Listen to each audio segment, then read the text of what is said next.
Hi, my name's Chris Davis, and in this whiteboard session we're going to talk about client centricity and building high levels of trust on an ongoing basis with our clients. Stephen Covey Jr. wrote a great book called The Speed of Trust, which really looked at the fact that trust is very easy to get with clients, but it's also quite hard to maintain it on an ongoing basis. He also found that one of the industries that had the lowest levels of trust was retail financial services, not just in the UK, but worldwide. So really what we're talking about here is that trust has probably been treated by retail financial service firms in the past as a commodity, and clients have been really viewed as an adversary, something or someone to win over.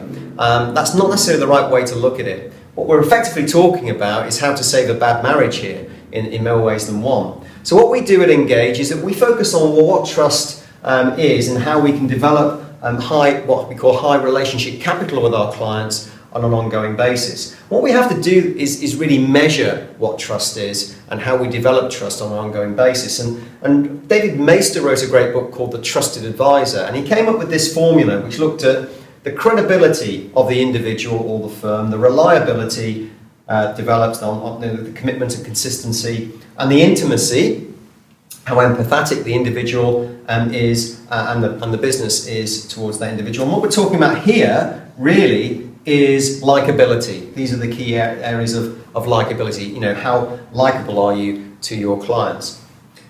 Divide all that, so that can all be undone if you score highly here in how self-orientated you are as an individual or as a business. So what you can do is two exercises. You can look at scoring this against your clients on an individual basis, and then you can score it on a firm basis to find out what the differentiation is between the two. And the key area here is really what normally happens when we do this with our clients is that they come out at a reasonably high level, but the business scores on a lower level.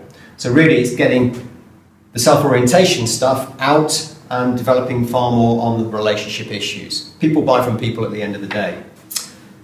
How do we measure relationships? Well, this comes down to one of our videos on client segmentation, but the key area here is that we focus on the relationship, the depth of relationship that you're building with your clients, and the business issues on an ongoing basis. And what we find is that clients tend to fall into 4 or 5 categories. First and foremost, you will have ad hoc clients who may pick and choose what they want to do with you. And you've got to really look at that and look at the value of those clients on an ongoing basis to your firm. But they tend to be fairly low on the business side. They're not really buying much from you, and they've got a fairly low relationship because they can just go elsewhere and get similar service elsewhere. That's how they think. Expert relationships are really all about clients value your technical expertise and you showcase your technical expertise to them. And quite right too, you've worked hard for your qualifications. But at the end of the day, that tends to be on a very low relationship basis compared to social relationships where clients like going out with a cup of tea with you, they like going to play golf or going to the races or going to the flower show, whatever you do with the clients. But at the end of the day, the problem with having a high social relationship with them, which is very high on the relationship, it can be fairly low on the business issues because it can be quite superficial. And financial advisors in particular, when we talk about this, tend to say that they don't like to push any further to get more business issues on the table because they're scared of losing the relationship.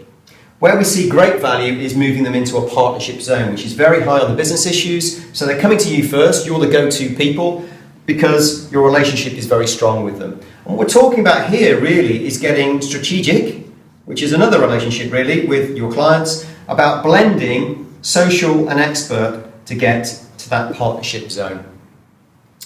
Key areas here are making your services and your products that you put together for your clients, your proposition if you like, making it easy for clients to understand and making it easy for them to do business with you.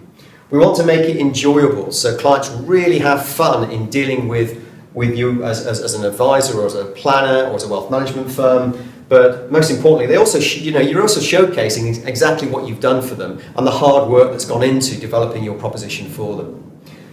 The other issue is go first. Offer your clients something first so that they really get, that you're in it for them. You're not just in it for you. Again, it's you versus the business. And my top tip here really is effectively looking at things from your own point of view and thinking about, how would you want to be treated by a financial advisor, by a financial planner, by a bank, or by a wealth manager.